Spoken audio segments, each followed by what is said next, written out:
Boker Tov, Boker Or, parlons ce matin de l'allumage des bougies de Hanouka dans le Beta Knesset. Nous avons l'habitude d'allumer tous les soirs la Hanouka dans le Beta Knesset, avec les brachot bien évidemment. Cette obligation tient également de la mitzvah que l'on a tout au long de la fête, d'être mefarsem le nes, de proclamer le miracle. Voilà pourquoi on allumera les bougies de Hanouka au Beta Knesset entre Mincha et Arvit, lorsqu'on prie Mincha et Arvit, avant la Tfila de Arvit, lorsqu'on prie uniquement Arvit, dans le Beta Knesset en question, et tout cela en présence de 10 personnes.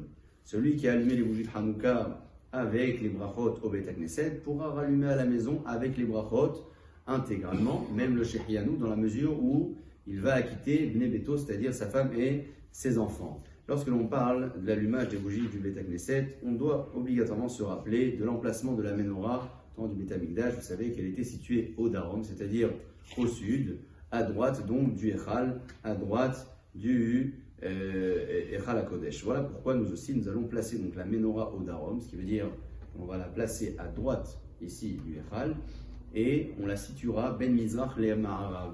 Vous avez deux tendances, deux écoles différentes. Certains vont la déposer donc au Darom, mais en l'allumant Ben Mizrach le Ma'arav, c'est-à-dire entre l'est et l'ouest. D'accord? Donc elle sera située comme ça. D'autres vont la placer au Darom, mais l'allumer Ben Darom et Tzafon, entre le sud et le nord. C'est-à-dire qu'elle sera posée plutôt comme ça.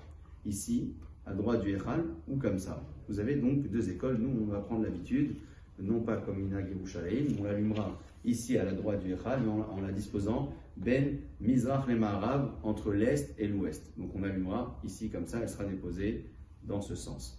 Pour conclure cette halakha relative à l'allumage des bougies du Beit Knesset, à Erev Shabbat, on pourra l'allumer si le minyan n'est pas arrivé, même avant qu'il y ait 10 personnes. On veillera aussi à la maintenir allumée tout au long de la tfila. S'il y a un risque d'incendie ou autre, on pourra l'éteindre à la fin de la tfila, même s'il n'y a pas eu d'allumage qui a duré 30 minutes, comme on a l'obligation de le faire à la maison, puisque là, le Pirson Hanès a déjà eu lieu tout au long de la tefila de Primtiv.